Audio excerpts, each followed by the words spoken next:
Saya ajarkan doa. Riwayatnya tersambung nanti. Tersilahkan nyambung sampai kepada riwayat-riwayat yang sahih untuk diamalkan. Baca ini khususnya di hari Jumat. Hari apa? Khususnya di hari Jumat. Tuh, usahakan dibaca tiap Jumat sebelum selesai meninggalkan Jumatan untuk yang ikhwan laki-laki. Yang ibu baca ba'da asar bu, menjelang maghrib. Dawamkan itu setiap hari apa? Jumat khususnya. Boleh dibaca dalam setiap hari, setiap selesai sholat boleh. Tapi Jumat itu spesial. Itu nanti riwayat di mutasalsilah diajarkan para ulama kita. Saya mendapatkan juga itu. Ya, secara bersanad sampai ke ulama. Pak Ustadz, doakan saya agar bisa terbebas dari hutang riba. Saya zalim kepada orang tua. Dan saya ingin istiqomah dalam berhijrah ini. Serta saya ingin menjadi salah satu murid Pak Ustadz. Kita doakan sama-sama semoga Allah Subhanahu wa taala membebaskan kita semua, baik yang bertanya, meminta ataupun kita, dari segala yang Allah larang. Semoga kita dijauhkan dari segala hal yang buruk dalam pergaulan materi, semoga dibebaskan dari tipu menipu, sogok menyogok, semoga dijauhkan dari korupsi, dan semoga dibebaskan dari perbuatan riba. Riba itu rumusnya begini: wa ahallallahu al-bai'a wa harrama riba. Ya. Allah menghalalkan jual beli dan mengharamkan riba. Dan janji Allah, kalau riba ditinggalkan, itu aktivitas niaganya oleh Allah akan diganti dengan yang lebih berkah dan sifatnya lebih menguntungkan dunia akhirat. Jadi meninggalkan riba itu bukan rugi, tapi untung. Itu dulu yang dipahamkan dalam benak kita. Meninggalkan riba itu bukan rugi, tapi untung. Ya. Yamhaqullahu riba wa yurbis sadaqat. Sebaliknya, orang yang terjebak dalam riba seakan-akan mendapatkan yang banyak. Padahal nanti kata Allah akan tersiksa dengan ribanya. Bukan cuma di cicilannya, pikirannya, dan yang terkumpul yang terasa banyak itu nggak ada keberkahannya. Gini. Kalau harta kurang berkah atau tidak berkah, kalau masuk ke perut jadi makanan, nanti itu akan menghambat pusat-pusat kebaikan.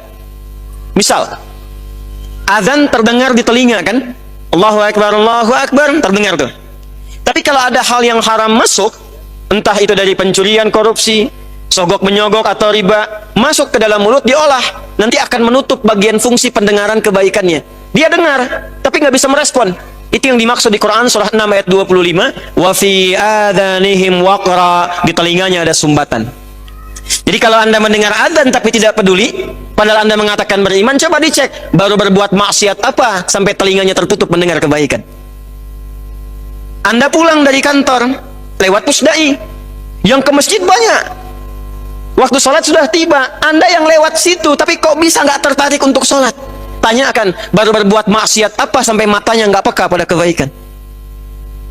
Mushaf di rumah banyak, dari yang kecil yang masuk saku sampai yang paling besar yang nggak bisa disakuin, tapi cuma jadi pajangan, nggak bisa baca, padahal tiap hari lihat. Tanyakan pada diri kita, pada diri masing-masing, dosa apa sampai nggak bisa baca mushaf itu? Makanya ada ulama mengatakan begini, kalau sehari nggak bisa baca Quran sedangkan di rumah mushafnya banyak, tengah malam bangun, masuk ke ruang tengah, ambil mushaf yang paling besar, jangan dulu dibaca, bentangkan dulu, lalu tanyakan pada diri sendiri, ya Allah, dosa apa saya sampai nggak bisa baca Quran ini? Satu. Jadi kalau ada orang yang sudah diarahkan pada kebaikan belum tergerak, itu cuma dua penyebabnya. Satu maksiat, kedua dunia yang berlebihan. Hubbud dunia yang berlebihan. Yang kedua, kalau sudah masuk ke perut harta yang tidak halal itu, maka nanti akan menghijab kolbu, sehingga apa yang dimohonkan kepada Allah berupa kebaikan terkadang tidak langsung sampai ke dalam kolbunya. Sifat doa itu kalau dimintakan, itu sifat dasarnya dikabulkan. Dalilnya Al-Baqarah ayat 186. Wa idza sa'alaka 'ibadi 'anni fa inni qarib ujibu da'watad da'i idza da'an. Dalil yang lain, wa qala rabbukum ud'uni astajib lakum. Jadi doa itu kalau diminta, sifatnya diminta, itu pasti dikabul. Kalau dimintakan, pasti dikabulkan. Baik itu seketika saat diminta, kalau memang yang diminta itu kebutuhan kita, maslahatnya dunia akhirat. Atau ditunda sampai kita memang sanggup menjalani apa yang diminta itu. Antum punya anak 5 tahun, minta diberikan motor, dikasih nggak? Tapi antum punya kemampuan, hartanya ada, cuman kan anaknya belum siap. Saat dia siap, baru diberikan. Maka anda katakan, nanti nak ya, nih uangnya sudah ada, simpan dulu, begitu kamu sanggup bisa, baru papa belikan. Sekarang motor-motoran aja dulu. Kadang kan ngambek dulu kan, nggak mau papa, nggak mau, pengen motor beneran gitu kan.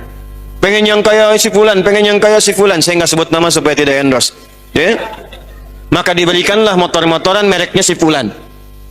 Awalnya nggak nyaman, tapi menikmati. Tapi terkadang nggak sadar setelah 17 tahun, bapaknya berikan motor, ternyata itu permintaan dia waktu 5 tahun lalu, saat usianya 5 tahun.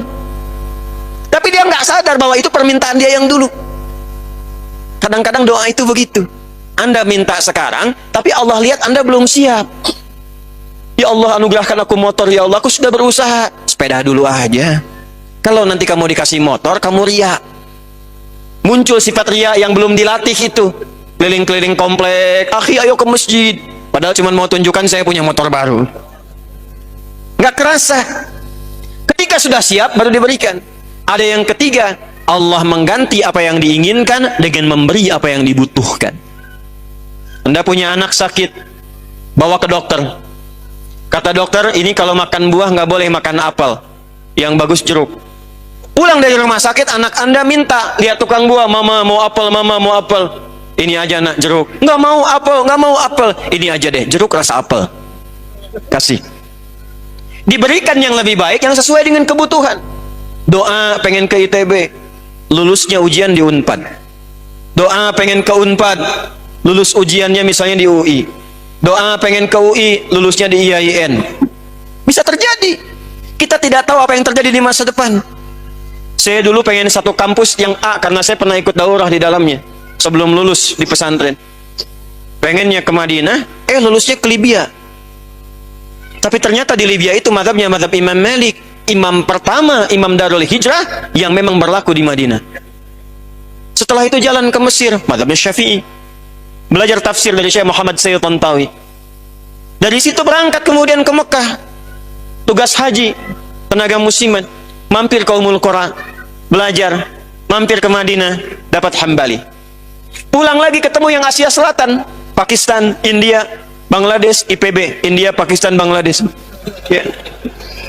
Cina, madhabnya Hanafi. Jadi kita harap-harap ke satu tempat, kata Allah jangan dulu ke sini, lewat sini dulu. Karena engkau pulang akan menghadapi masyarakat yang bukan bermadhab 1-2. Mungkin di tempat A madhabnya Hambali, kunutnya tidak pakai kecuali nazilah. Tempat B Syafi'i, kunutnya keras jahar. Tempat C Hanafi nggak pakai kunut. Kamu akan pulang yang semuanya ada. Yang kunut ada, yang tidak kunut ada, yang nggak subuhan pun ada. Harus lengkap. Kadang-kadang pengennya A, Allah berikan B, mengganti apa yang diinginkan dengan apa yang kita butuhkan.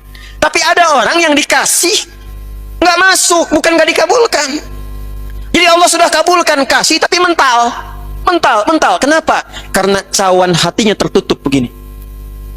Ini yang dimaksud hadis Nabi. Thumma dzakara ar-rajula yutilu as-safara ash'atha aghdara yamuddu yadayhi ila as-sama' fayaqulu ya rabb. فقال رسول الله صلى الله عليه وسلم أن يستجاب لذلك مطعمه حرام مشربه حرام ملبسه حرام وغذي بحرام. Ada seorang menempuh perjalanan panjang, safar.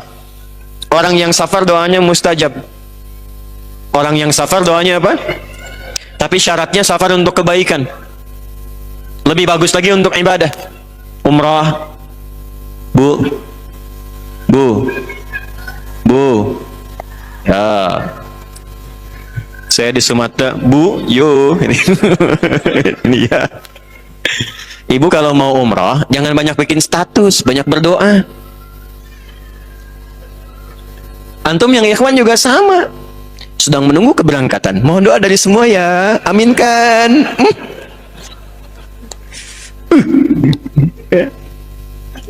aja minta. Itu mustajab. Mohonkan, minta. Apalagi sudah sampai di tempatnya. Saya kadang-kadang kesel gitu. Kesel kok kadang-kadang gitu ya. Sekarang tawaf itu bisa live. Subhanallah, alhamdulillah, wala. Aduh ya Allah. Saya juga begitu. Rabbighfir warham wa'fu wa takarram. Kelihatan enggak? Udah nyampe sana itu enggak mudah. Orang nabung-nabung jual ini itu, pengen berangkat haji, ya Allah, nyampainya haji Singapura, sampai ke Singapura balik lagi. Ada yang sudah sampai Jeddah, ternyata visanya nggak bisa digunakan, balik lagi. Anda udah nyampe ke sana, mustajab.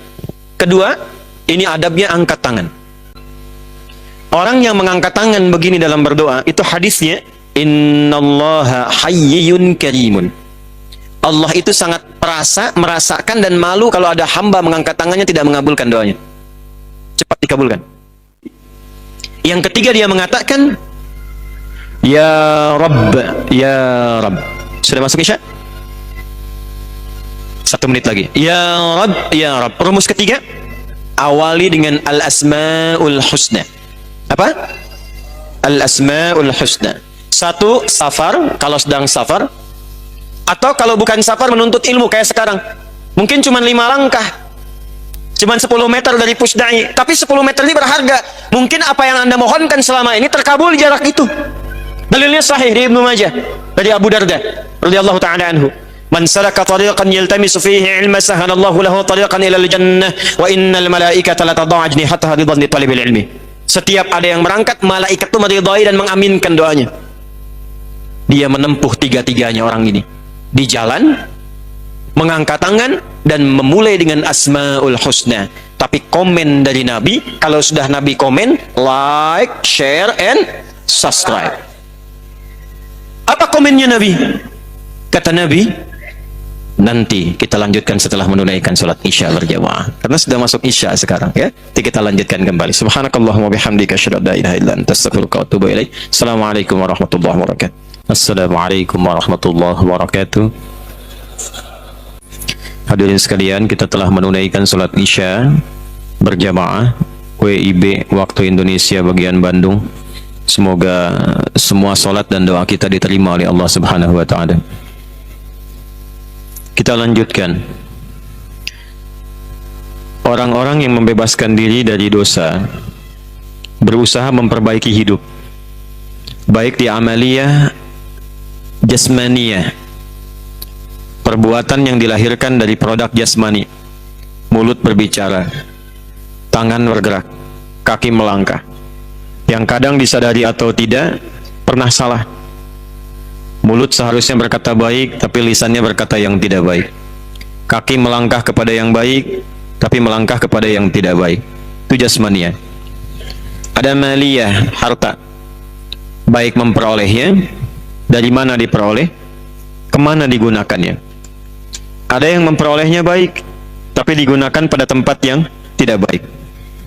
Betul, bekerja halal tidak ada masalah, tapi diberikan produk-produk yang dilarang oleh agama. Ada yang kedua, mendapatkannya tidak baik, dikeluarkannya pun tidak baik juga. Korupsi, judi, digunakannya untuk maksiat, double kesalahannya. Ada yang unik, didapatkan dari yang tidak baik, tapi pengen digunakan pada yang baik, dan biasanya nggak banyak dikeluarinnya. Hasil korupsi pengen nyumbang masjid gitu, ya. Hasil dari yang haram pengen dipakai kegiatan sosial gitu. Hal-hal yang demikian nanti akan berpengaruh, tadi disampaikan, kalau masuk ke dalam tubuh seseorang. Maka seperti tadi dikisahkan menjelang Isya, Nabi mengomentari tentang seorang yang menempuh perjalanan panjang dalam kebaikan, lalu orang itu ingin berdoa mengangkat tangan, lalu menutup dengan al-asma'ul husna, mengatakan ya Rabb, ya Rabb. Secara kaidah, doanya semestinya dikabulkan 3 kali lebih cepat dari orang biasa. Karena safar mempercepat, mengangkat tangan mempercepat, dan memulai dengan al-asma'ul husna, itu bahkan yang dimintakan oleh Quran. Quran surah 17 Al-Isra dari ayat 110 itu. Qul ud'u Allaha aw ud'u Ar-Rahman ayyamma tad'u falahul asmaul husna. Walillahil asmaul husna fad'uhu biha. Pilih sesuai dengan kebutuhan. Jadi nggak harus disebut semua. Allah ya Rahman ya Rahim ya Malik ya Qudus dan seterusnya. Bisa dipilih salah satu. Ya Allah, butuh apa? Rizki, ya Razak. Anda sedang belajar, besok mau ujian, ya Allah, ya Alim. Punya masalah, ya Allah, ya Al-Fattah. Orang ini menyebut nama Allah dengan sifat rububiyahnya yang seharusnya cepat mengabulkan, ya Rabb. Apa komentar Nabi? Anna yustajabu lidzalika. Bagaimana doanya bisa dijawab? Mat'amu haramun, sumber makanannya haram. Mashrabu haramun, minumannya haram. Malbasu haramun, pakaiannya haram. Wa ghudhiya biharamin, dan perangkat hidupnya haram. Jadi haram itu bukan hanya akan menutup sumber-sumber informasi kebaikan, tapi saat yang bersamaan juga bisa menghijab antara permohonan dengan jawaban doa yang Allah kabulkan. Makanya hati-hati dari yang haram ya. Saya ajarkan doa. Riwayatnya tersambung nanti. Tersilsilahkan nyambung sampai kepada riwayat-riwayat yang sahih untuk diamalkan. Baca ini khususnya di hari Jumat. Hari apa? Khususnya di hari Jumat. Anda boleh catat, atau Anda boleh rekam, atau Anda boleh lihat kembali rekamannya nanti setelah tuntas kajian.